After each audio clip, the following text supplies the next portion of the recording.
I can really relate to that. I love the mission. I find that with homelessness, there's often a big misconception in that it's completely that individual's fault. And growing up, I probably was of that belief as well. Yeah. But then when I was 19, I was in a situation where I almost found myself homeless.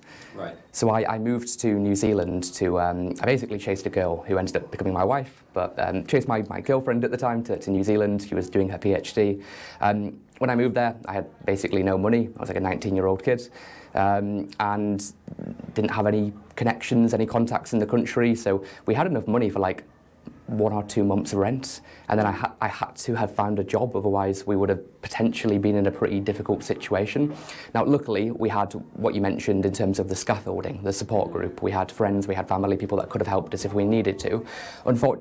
Fortunately we didn't get to that situation, but I remember thinking like, hold on a second, I'm not addicted to alcohol or drugs, I haven't made any crazily bad life choices, but I could potentially be in a very bad situation. Yeah. So I get, the mission of the company and why you're doing what you do. I think it's important.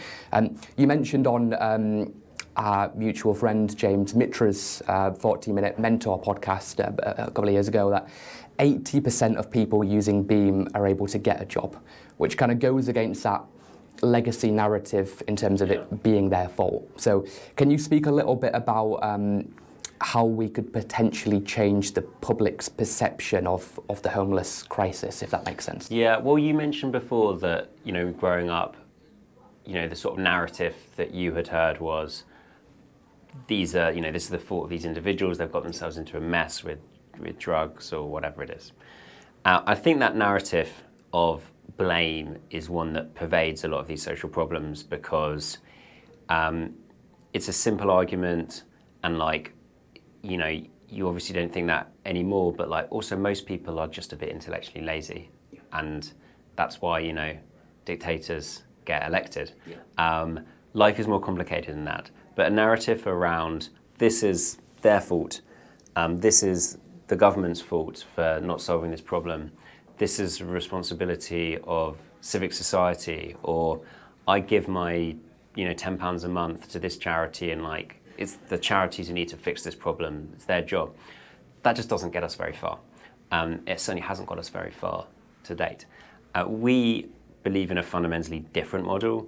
We believe in a model of collaboration where everyone has a part to play, and that is something that really powers Beam's model. So government commissions the service and refers people to us. We as a startup provide technology and support that is personalised to those individuals. Civic society and companies crowdfund their financial barriers.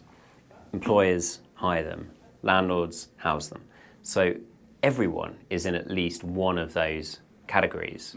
And there's no doubt in my mind that if even a handful of percent of the UK population was on Beam, using Beam, playing a part in Beam, then we'll very quickly solve these problems.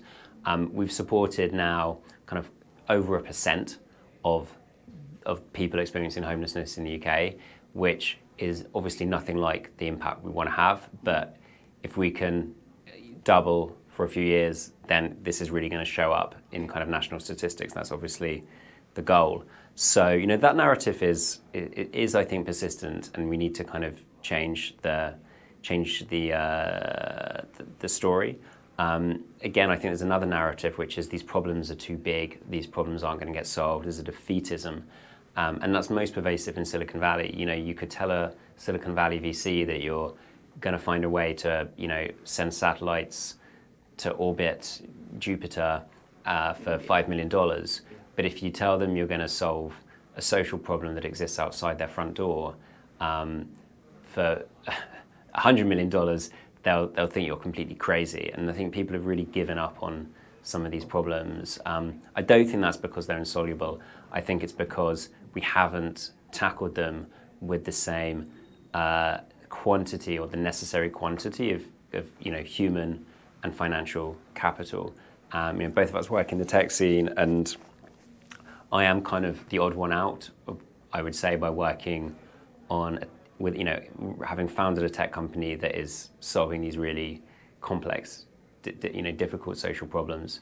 There's probably a couple of others, but like as a sector, whether it's entrepreneurs or venture capitalists, we've not, I think, shown enough commitment to tackling these challenges. And we have a really big responsibility because technology is a superpower.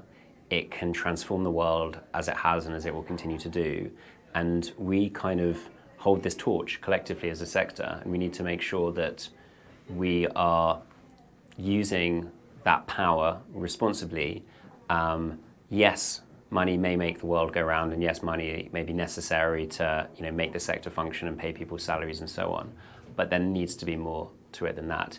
We need to be much more values driven as a sector, and I think that we need to have sort of learnt lessons of a lot of the criticism that the sector has taken, a lot of the heat it has taken, and think about how we can really live up to this responsibility.